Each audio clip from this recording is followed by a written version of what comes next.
प्रत्येक रविवार रात्रि 10:20 पर।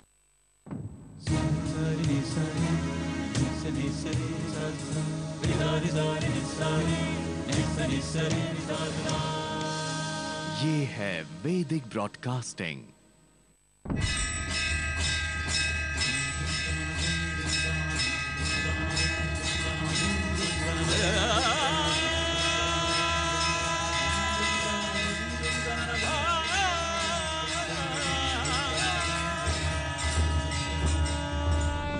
आस्था भजन संतों के संग।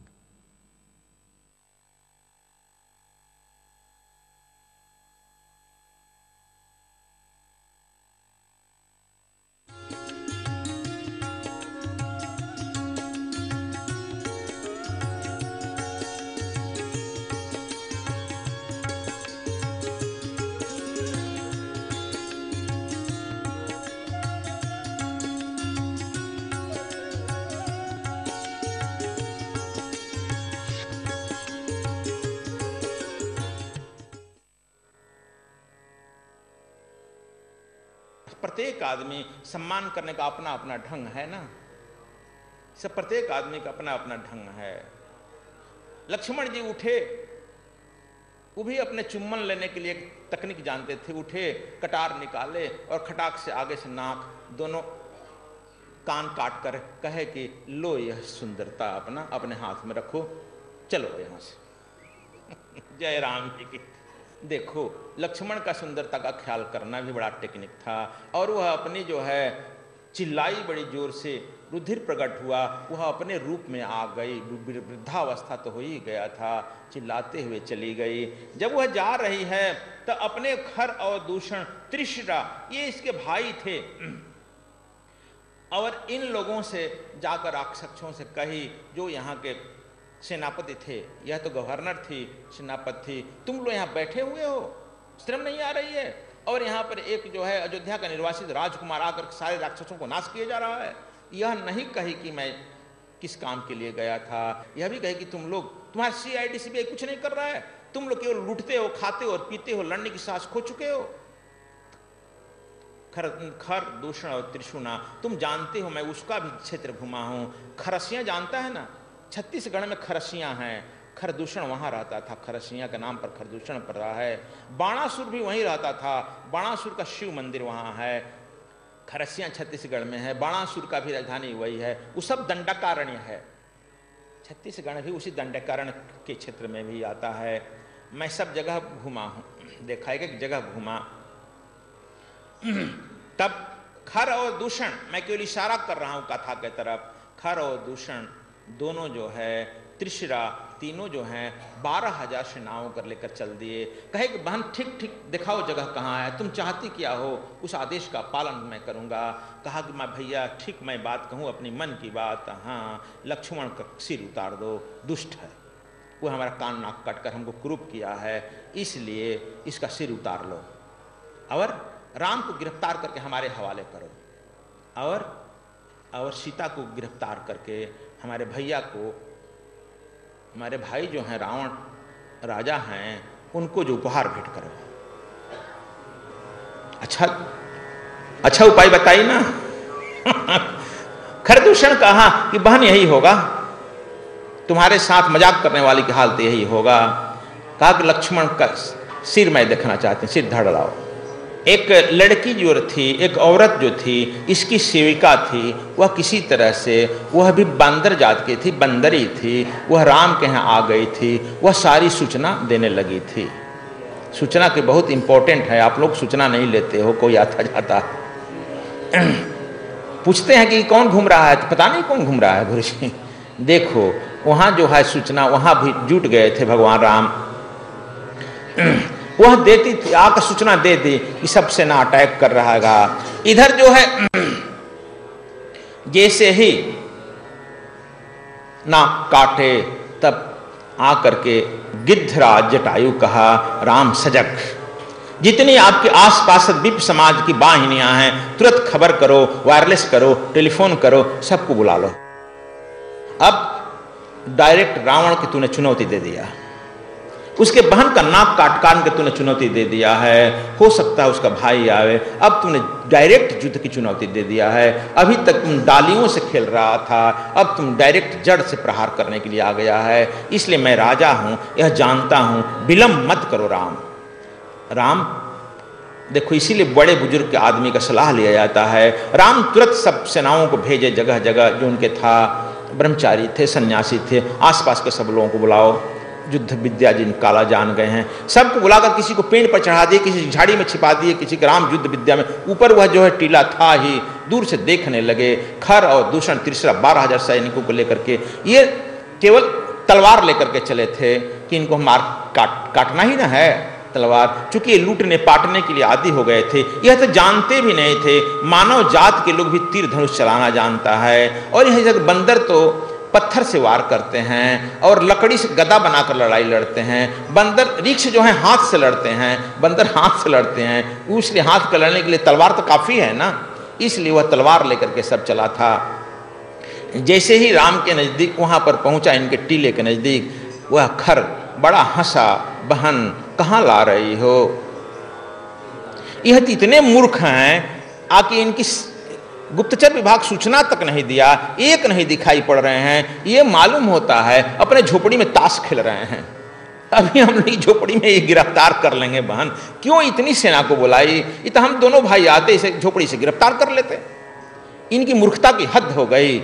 लेकिन यह नहीं जानता था कि राम सजग हैं, चारों तरफ से छिपे हुए हैं लोग। और जैसे ही वो पर वह चढ़ना हुआ, राम प्रकट हो गए और ललकार दिए खर को, और बाण जगह जगह से बाण बरसने लगा।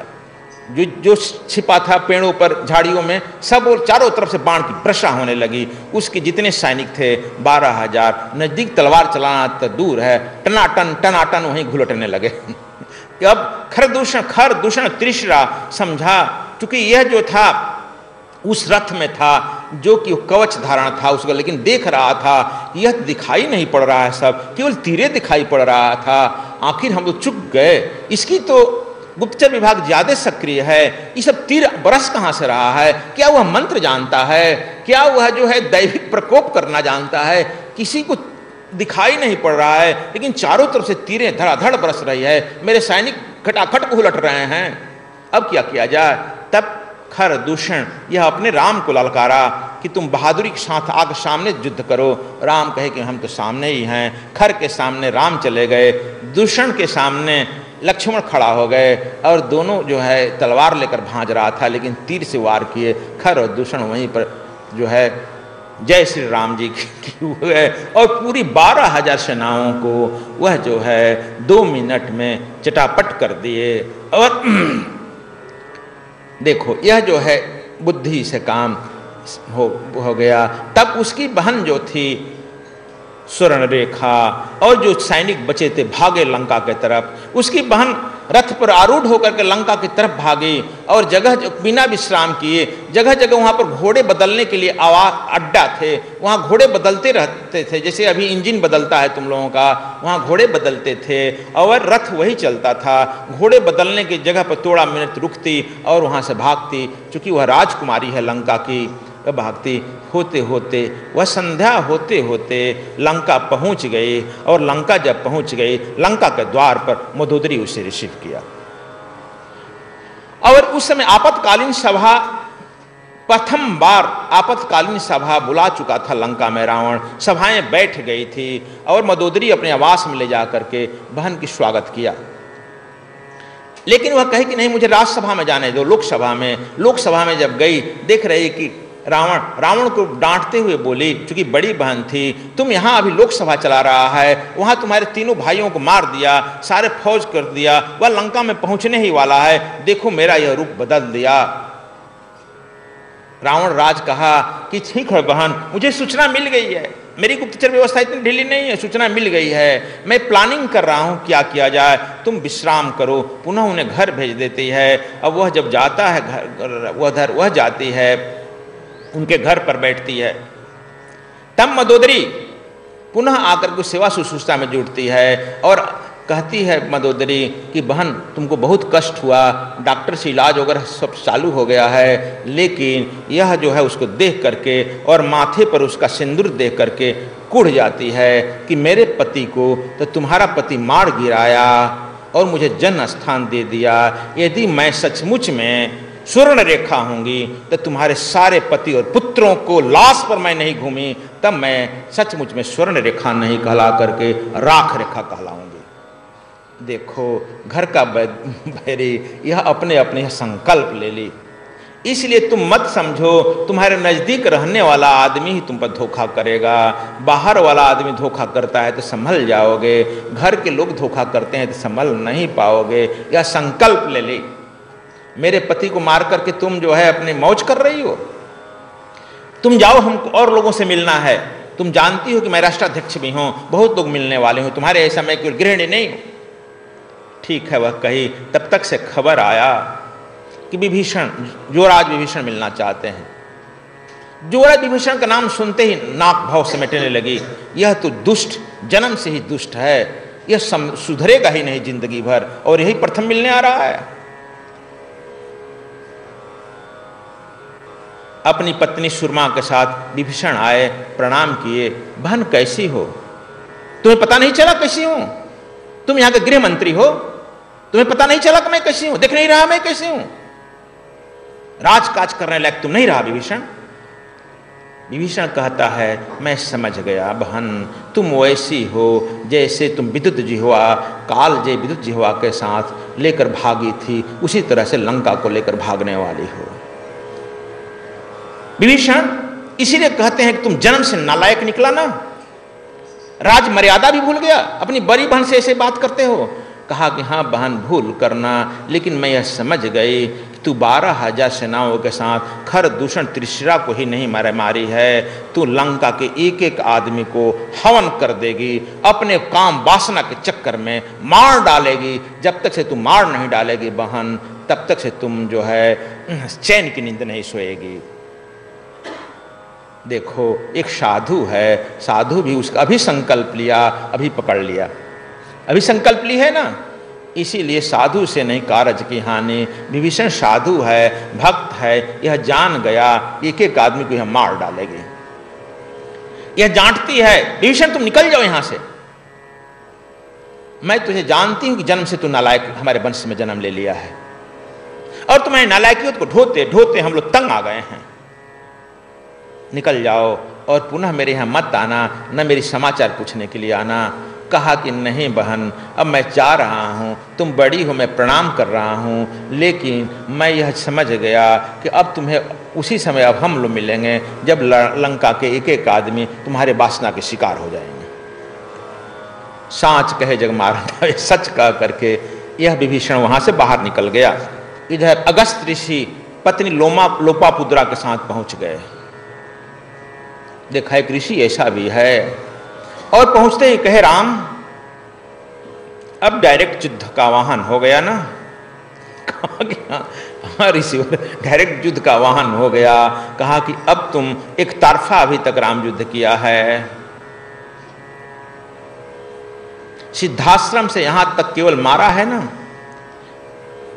लेकिन राम यह युद्ध नहीं है, एक तरफा तुम्हारा वार है, अब युद्ध शुरू हो जाएगा। राम गुरुवर कहने का मतलब, कहा कि अब तुम पर वार होगा, अब लंकेश तुम पर वार करेगा, इसलिए सजग हो जाओ। मैं ऋषि हूं, दूरदर्शी हूं, इसलिए मैं देख रहा हूं कि लंकेश अब तुम पर वार करेगा। कहो तो मैं अपनी पत्नी लोपापुद्रा को छोड़ दूं, अपने सन्यासियों को कुछ मैं भेज देता हूं, तुम अब संगठित हो जाओ। और यहां पर सजग रहो, यह मैं संदेश देने के लिए आया हूं, और तुरंत जितना संगठन कड़ा करना है अभी अपने संगठन को कड़ा कर लो।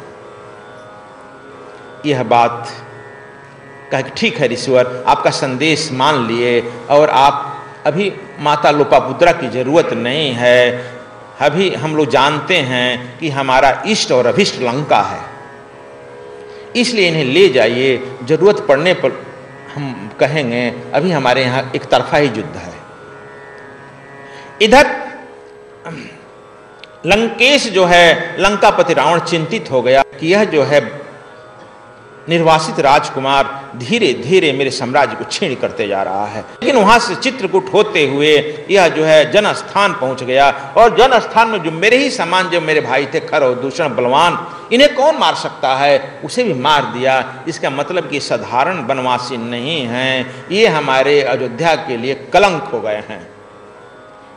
कोई ऐसा उपाय करूं कि इन लोगों को मैं चक्कर में डालूं, फेर में डालूं।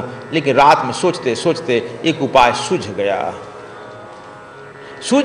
सुबह रथ जो है अपने निकाला, सारथी भी नहीं लिया, और रथ निकाल करके सीधे पहुंचता है मामा मारीच के यहाँ। मामा मारीच झोपड़ी में ध्यान कर रहा था, वह भी नाक दब रहा था, तपस्या कर रहा था। मारीच को बोला, मामा मारीच अकेले देखकर कहा कि राजन आप? कहा कि मामा हम संकट में घिर गए हैं। तो क्या? कहा ऐसे ऐसे तुम्हारी भगनी का हो गया है, कुछ तो करो मामा। तो क्या करना होगा? कहा कि तुम मायावी है ना। तो कहा कि तुम, हमें पता चला है जानकी को स्वर्ण से प्रेम है, तुम लोग भी स्वर्ण से प्रेम है, इसलिए तुम स्वर्ण मृग बन जाओ ना मामा। कहा कि तब तो स्वर्ण मृग बन जाओ, स्वर्ण मृग बनने तुम्हें लेने के लिए वह राम को भेजेगी। आगे के बात, वह राम किसी तरह से आश्रम खाली कर दो, सीता को मैं लाद दूंगा। सीता जब लंका में आ जाएगी, वह बनवासी नाक रगड़ते हुए मेरे यहाँ गिड़गिड़ाएगा, आएगा। मेरी बहन कही है कि लक्ष्मण को मार देना, फिर यही कही है चलते चलते, बहन मैं क्या करूं तुम्हारे लिए सेवा? तो वह कही कि लक्ष्मण को मौत के घाट उतारो, राम को बंदी बनाकर मेरे यहां दे दो मेरे सेवा में, और सीता तुम्हारे लायक है, उसे अपने साथ रख लो। सीता को मैं जब लेकर के चला आऊंगा, तब राम अपने जो है रोते रोते आएगा, लक्ष्मण सिर पटक कर मर जाएगा, हम लोग काम आसान हो जाएगा। मारीच कहता है कि ऐसा कमजोर मत समझो उसको, एक बाल पाले पड़ गया है हमको, हमारी ही माँ ताड़िका थी ना मामा, बेटा रावण हमारी ही माँ ताड़िका है। और वहां से राम ने ऐसे दंडित किया है, तुम जानते हो कि मैं सब अब छोड़ चुका हूं यह मायावी काम, यहाँ पर छोटे छोटे चमत्कार दिखाकर लोगों को थोड़ा ठग लेता हूं, इसलिए मैं आश्रम में रहता हूं, मैं काम करता हूं। यह ठीक बोल रहा है। तुम आश्रम में रहने वाले जो चमत्कार दिखाता है, ओझाई करता है, उसी को तुम लोग समझता है कि बड़ा सिद्ध बाबा है। लेकिन मारीच कहता है कि मैं लोगों को अपने चमत्कार दिखा करके, उल्टा सीधा करके कुछ देकर ठग लेता हूं, अपना जीवन यापन करता हूं समुद्र के किनारे। अब मुझे इसमें मत पड़ो, मैं उसका पौरुष जानता हूं, वह मार डालेगा, तुम उसे मत टकराओ।